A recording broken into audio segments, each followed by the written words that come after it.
Ingredients: 150 grams of semolina, 150 grams of ground almonds, 200 grams of sugar, 6 eggs, zest of 1 lemon, a few drops of almond extra, 300 grams of dark chocolate.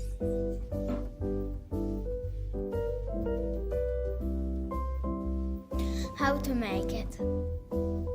Turn on the oven. Separate the egg yolks from the egg white.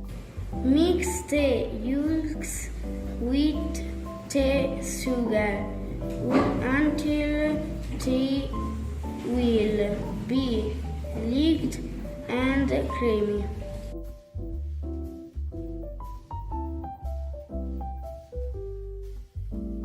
Add the semolina, ground almonds and lemon zest. Mix well.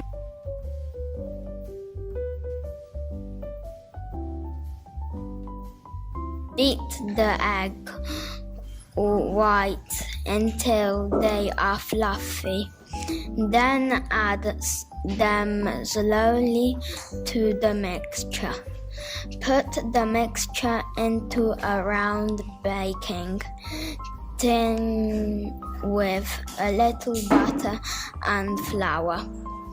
Bake for about 40 minutes. When the cake is cold, melt the dark chocolate and pour it on top. Let it cool and enjoy your Parrozzo.